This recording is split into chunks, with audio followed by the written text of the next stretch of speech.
Hi, Tony DeWitt here, Missouri appellate attorney and a guy who likes to make the law make sense on YouTube.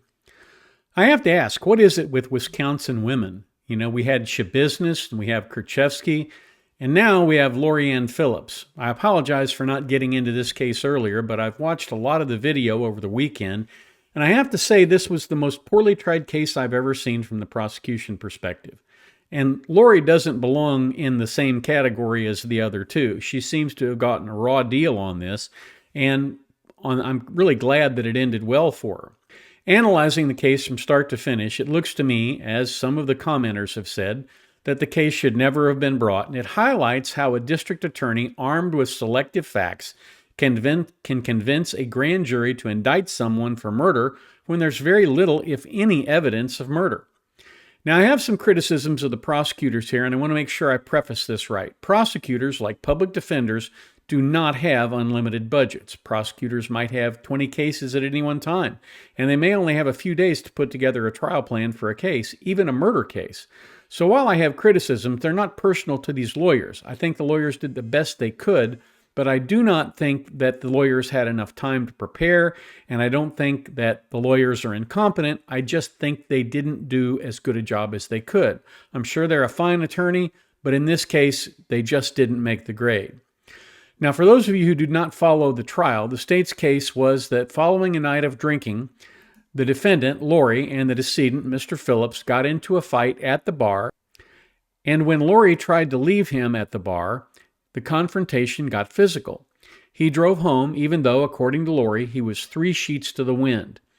Now, when they got home, as near as I can tell, Phillips parked facing out, or tactically, as we would say in the military. And he could do this because of the horseshoe-shaped driveway there that let them loop around. They both went inside. Lori grabbed her contact lens stuff and went back to the truck to get out of the house. She was afraid of Phillips. He'd have been abusive when he was drinking, and she was afraid he was going to be more physical than he had been at the bar. She was planning on leaving him for good and getting a divorce, and she made that plain by handing him her wedding ring. When Phillips saw that she was in the truck and ready to leave, he ran out to the truck, and according to the testimony, he grabbed some stuff of his, stuff that she said had really no value, but the longer he took, the angrier he got, until finally he ran around the truck, coming for the driver's door. Now, the passenger's door is standing wide open at this point. She put the vehicle in gear and she took off. She took a right turn. That closed the passenger side door, and she went off to a number of other places, including another bar to go to the bathroom, 2 hotels to try to get a room, and eventually she slept that night in the parking lot or in a vacant lot somewhere. Hey folks, please excuse the interruption, but let me ask you if you would, if you haven't already, please subscribe. And if you would, hit that like button and maybe even leave a comment. That tells YouTube that this is a valuable video and they'll refer it to more people. It helps me out a lot and I appreciate it. Thank you. Lori found him the next morning lying dead in the snow. Generally speaking, the prosecutor has to have a theme of the case. And this one was probably supposed to be, you hit him and you left him to die in the snow. The state put on its evidence, and I think it knew that it would need to deal with Lori as a witness. While the defense might have kept her off the stand if they had, because I don't think the prosecution really ever laid a glove on her, they knew they had a winner in her because she was forthright and direct, and she was very good at testifying. So if they had known this, they probably would have made a more lengthy direct exam, and they probably definitely would have done that if they had known that the prosecution was likely to be asleep at the switch. And that was part of the problem. They were, in large part, asleep at the switch. So let's listen to a little bit of the direct exam. The defense is going to start here by defining both the relationship as well as the main problem in the relationship. I'm going to ask you some of the questions that we're all here to decide. At any point on February 22nd of 2019, did you have reason to believe that your husband, Mark, would die? No. Was that ever your intent? No. Let's talk a little bit about how you and Mark met. When did you meet? Well, I've known Mark for many, many years, but I met back up with him in June of 2016. What was happening in June of 2016? And we were at I was at June Dairy Days with a friend, and He went running by. Okay, you kind of did a little roadrunner motion there. Yeah. Tell us about that. So we were standing outside watching the band, and Mark was running by, like going back into the bar or beer tent to see his friends, and he's like, as he always says, he was like, "Scrooge," like he stopped and he's like, "Oh, hey," and said hi. The two of you. Were there points in your relationship when Mark specifically was not pleasant to be around? Yes. What points of the relationship were those? Well, they would be if Mark was jealous over somebody. That's really the only problem we ever had. Well, let's talk about Mark's jealousy. What did Mark look like when he was jealous? He's very angry. I mean, this only happened when he was drunk. We didn't argue when he was sober. So since he hasn't been drawing any objections, he now goes more fully into leading questions. Remember, a leading question is one that gives you the answer, and all you have to do is say yes or no. Pay attention to the defense counsel's question when you hear the little bell. Lori, when you were out with Mark and he was drinking, did you always remain cautious of your surroundings to avoid triggering him? Always. And at any point, did Mark apologize to you? Of course. Is that something that he did often after incidents like this? He always apologized the next day. Did you always accept his apologies? I did. Were you always willing to forgive Mark? Yes. Why? Because I loved him. And did it concern you, Lori, that Mark appeared to be getting drunk? Well, of course. And it's going to sound like a redundant question at this point, but I have to ask you why. Because Mark turns into a different person when he's drunk. All right. Now, after you got to the dive bar, did anything happen that caused you concern? Yes. I saw Mark talking to a guy named Scott Cundy. So you're indicating with his forearm. Was that forearm across your windpipe? Correct. And did that make it difficult for you to breathe when Mark had his forearm across your windpipe? Yes. Is that when you say he came around to come get you, what was your impression of what Mark was doing there? He was going to come get me and drag me out of the truck, and I don't know what he would have done. I have no idea what he would have done. Were you scared that the physical abuse would continue? Absolutely. Were you scared that the physical abuse could escalate to something more violent? Yes. Lori, is it fair to characterize your reaction here as more instinct and less conscious thought process? 100% instinct. Were you thinking about anything other than getting yourself to safety at that moment? No. Was this a position, Lori, that you ever asked to be in? No. No. Was it something that you had any time to think about and consider the pros, the cons, and the risks? No, it was like 2 or 3 seconds. I've spoken on here before about the difference between open-ended questions, which you can ask on a direct exam, and leading questions, which you can't, which again is the reason why I believe they kind of screwed up by not having an objection on a lot of those leading questions. But a leading question suggests the answer, so what did you do after you left the bar is fine for the direct examination, but a question, you left the bar and went to your truck, correct, is not, because that question obviously provides the answer. So, time after time, the state allowed the lawyer to lead this witness through her examination from a strategic and tactical perspective. That is unwise. You want to make sure the witness has the answer and that she's not relying on the lawyer to feed her the answer. So, objection leading should have been front and center on the state's mind. It very clearly was not. I think when you watch the video, you see a woman who is calm. She's in control. She's not afraid to speak her mind, and without batting an eye on direct examination, she drops an F-bomb, because that's what was said. She's a tough Wisconsin woman, and I'm reminded of the biblical passage that says, "The righteous are as bold as lions." She is not fidgeting. She's not kind of crimping up. She's being very direct. We see her baseline as far as her body language during her direct exam, and we see her reaction to the video of her finding her husband the next day. Judge for yourself if her emotions are real. All right. So, Lori, did you make it all the way to the garage when you went out looking for Mark? No, Why not? because I saw my husband out of the corner of my eye. How did you react to that? I freaked out and I ran straight to him. Okay. I'm going to play clip number 2 at full volume, please.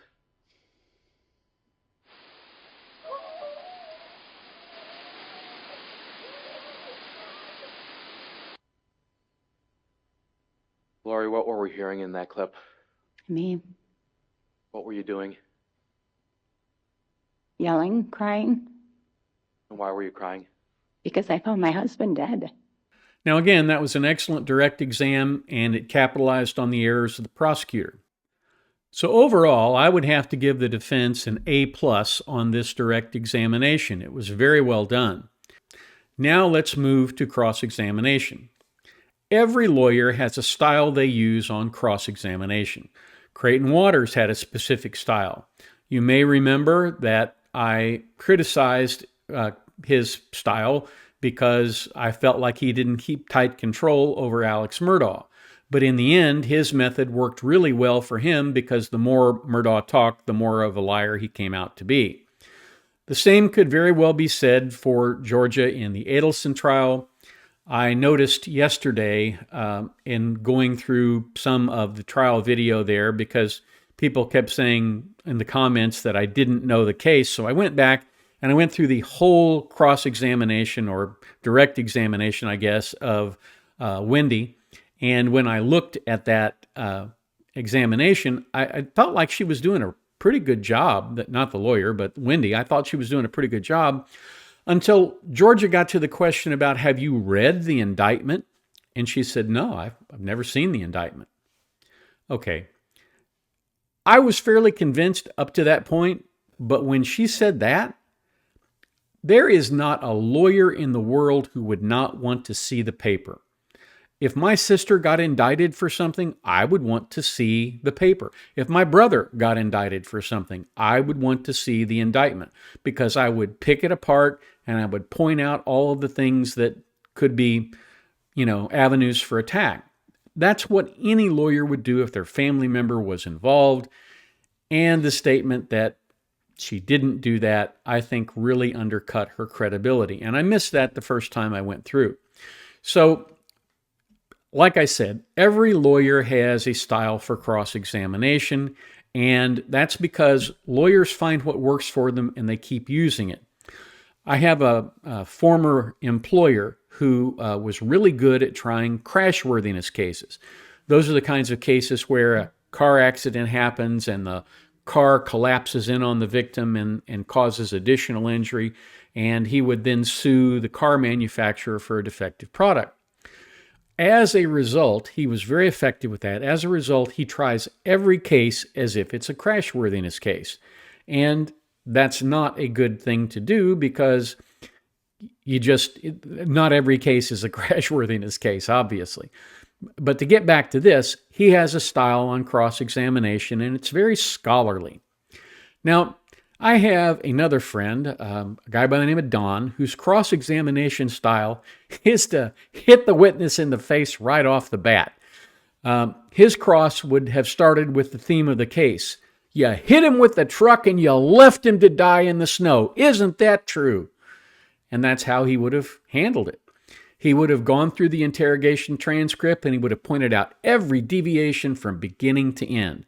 He would have known the transcript backwards and forwards, and he could have found anything he wanted at any point in time. Now, my old boss had a different approach. He would start with things that we could agree on. You at one time loved your husband. At one time, you would have done anything for him. And then he would have moved into the abuse.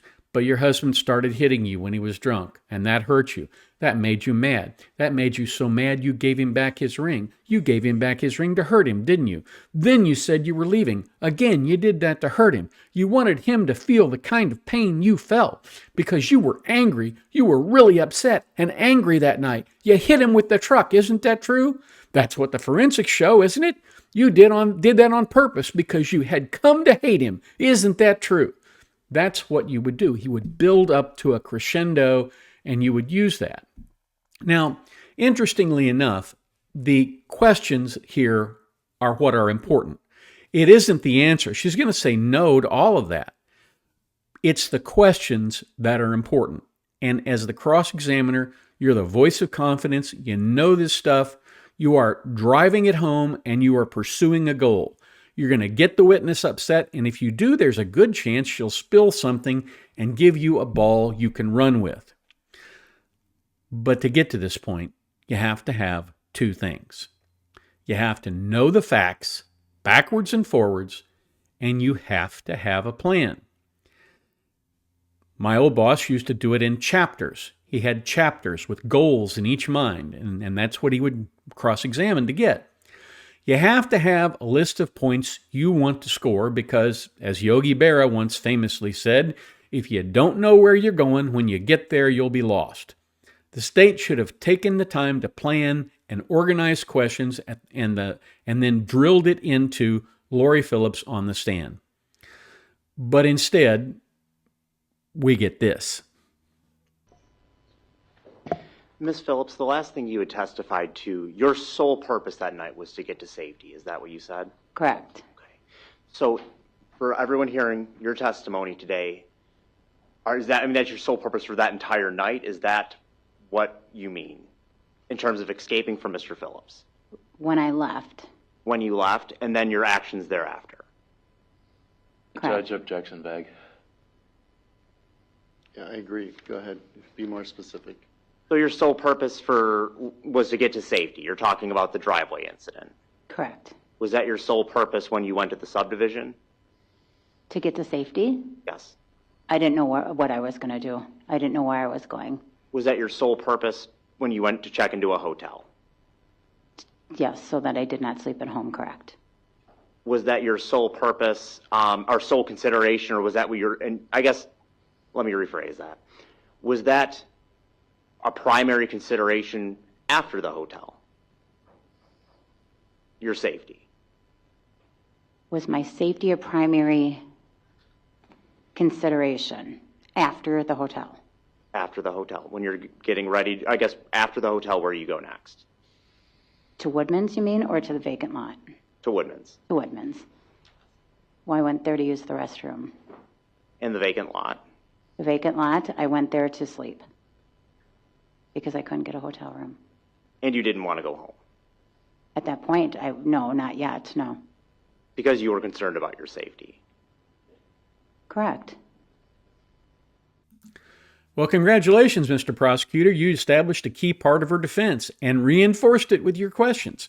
Her safety was a key concern. And notice that his questions are vague, sometimes open-ended, and not focused on any one segment of the timeline. And then again, watch this next segment. Did you testify that there wasn't a remote chance that you hit Mr. Phillips with the vehicle? Did I testify to when? Judge, Just a few I'm going to moments object. ago. That's mischaracterizing my question on direct. If it wasn't what you asked, you can say no. Go ahead. Did you indicate or testify in response to Mr. Zacker's question that you didn't think there was a remote chance that you hit Mr. Phillips that night? Correct. Again, you're reinforcing the defense case here. Yeah, I didn't think I hit him. That reinforces what she said on direct, and it doesn't do anything for you. You stay away from what hurts you, and you spend time on what helps you. So then we get to her recollections about the police officer. And you indicated that you don't recall speaking with Deputy Stotinger the next day, February 23rd. Was he the first police officer or the second? I believe he would have been the second. Honestly, I don't. I remember talking to Mr. Leinfelder. So you remember Sergeant Valencia? I remember a police officer coming. I wouldn't have known who he was. So let me ask this a different way. You witnessed and paid attention to the last 4 days of proceedings. Is that correct? Correct. So even if you don't remember from this particular time, you, sitting in court, saw the different witnesses. Is that correct? Yes. And you saw Deputy Stoninger testify. Yes. So now you know who that is. Is that correct? I believe I remember which one he was, yes. But you don't remember him at the time, at the scene on February 23rd? I don't recall talking to him. I don't remember going inside with him. That was what I had stated. What difference does it make that she doesn't remember a certain cop? It's irrelevant. It's not material to anything in the case. It isn't impeaching. Impeaching would be something like, this was your big event in your life. You just lost your husband. People were there to help you, and you don't even remember who they were. But even that is pretty weak sauce. Who cares? Doesn't tell you that she's a murderer. It just says that she forgot somebody's name. And if you make her cry on something like that, you look really bad. But remember what I said about knowing the facts backwards and forwards and being the voice of confidence, having control of the witness? Well, look at this next part. Do you recall speaking with Investigator Leinfelder about the security cameras as they were armed or disarmed on February 22nd, 2019? Do I recall talking to him? I don't know if I recall, but I mean, I can go back to the notes. Okay. Can you please turn your attention on the exhibit that's been handed to you to line 114?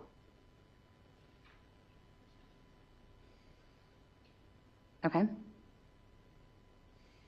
I'm starting with Investigator Leinfelder, and so let me do some more checking. Is it your statement, I just hope the cameras were on? I mean, I don't know if they were or not. I have no idea. Is that an accurate reflection of that, or? You said 114? Yeah, It's I'm not confused. one. Yeah. What page? So, Judge, I'm using the line number on the right-hand side. Okay, explain it to the witness. I don't have it, so I don't know what you're referring to. But Attorney Zach. where are you? 1014. Yes. I think I might have figured out the problem. Ms. Phillips, can you hold up that exhibit, please? Hold it up. Yes. So I'm looking at the lines on the left-hand side. 1014. 1014. Oh. Sorry. You're probably wondering if this guy can get anything right. 114 and 1014 are quite different, right? They're not the same number. Now you know why he's not a plaintiff's attorney, because it's unlikely he can't do 40% of any number. It's probably an unfair shot, but I couldn't help poking a little fun both at my profession and his inability to get the numbers right. But again, when you do stuff like this, you look bumbling and incompetent and unprepared in front of the jury. Now, I don't think the guy is incompetent. I just think that you create that perception when you are not in complete control of all the facts. Now, we're going to take a look at what happened after that part of the cross-examination and what happens with the judge. He's going to have to step in and rebuke the prosecution for intimidating tactics. Earlier sidebar, which I dismissed immediately, which was Attorney Scamp accused Mr. Zacher of nodding his head and gesturing towards the defendant. Is that correct? Yes. And I didn't even give Mr. Zacher an opportunity to respond. I didn't see it. I didn't. Mr. Zacher, were you doing that at all? No, I was not, Judge. This is just the way that I sit. Right. Since then, I've been watching Attorney Scamp staring at Mr. Zacher, trying to note other things. Have you seen more things since? Have you written down any indication that he's nodding or indicating anything? I'm watching for that. Right. So much so that it's distracting. I think Mr. Zacher is very conscious of it, and I'm very conscious of it. I have to pay attention to the trial. Act professional. Stop doing this. Whatever it is, stop doing this. Anytime a judge is dressing you down, you have screwed up. And if this wasn't enough, he can't get the timeline right. Watch. Was that sadness you saw from him, or anger, or what do you think his emotion was? Objection, speculation. I think we heard testimony on it yesterday. If she can talk about her observations, go ahead. Your observations. When he said, please, please don't give that back to me, I mean, he wasn't screaming at me at that point. He was being genuine. Okay, but you took that to mean he was degrading you. Yeah. And he has said mean things to you. He has degraded you. He has said that he is going to change the locks. All of those things are what you're referring to as the worst you've ever seen. Well, after the phone dropped and I looked at him, that's the most angry I've ever seen him. So the phone dropped. You're talking about when you had the phone and you dropped it because you were going to put the cameras on. Right, when he tried to take it out of my hands, correct. And is that when you yelled at him, I hope the cameras are on, or when did you do that? No, when he came out with his fist out. Which is after what we're talking about now, the degrading comments, the going through his stuff, things like that. That would be before. That'd be before. Well, ladies and gentlemen, it didn't get any better than that. I rarely say that a lawyer never laid a glove on a witness, but this guy didn't even put his gloves on. It was as sad a display of lawyering as I've ever seen. It reminded me of me during my first solo trial. But even though I wasn't necessarily in complete control of all of the witnesses, I certainly fought back, and I certainly objected every opportunity that I got. But not this guy. And again, he likely didn't have enough time to prepare, and he had not been properly mentored in the arts of trial. Maybe the prosecutor recognized that the evidence wasn't there. Maybe he realized that there was nothing that he could do that would get anything useful out of this witness. And if that's the case, then what he should have done was he should have asked a couple of questions where he knew he could get a favorable answer and sat down. And then when it was time to do closing argument, you beat that person up when they can't defend themselves. But instead, he reinforced the defense case. Now, this was an unforced error. This trial will be one of the things that this prosecutor will learn from, and he will be much better the next time out. Hopefully somebody will mentor him and take him through his cross-exam and show him what he could have done better. Now, those of you who have followed the trial, you know the jury acquitted Lori. And having watched her on cross-examination, I wasn't surprised to see that happen. I think the jury got it absolutely right.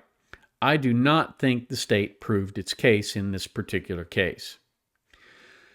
So, if you have the opportunity today, please do something kind for someone. Go out of your way, open a door, or help somebody out along the road. That's what I have for you today. I appreciate you watching. Be thoughtful, be kind, and be back here tomorrow. We'll talk about something else interesting.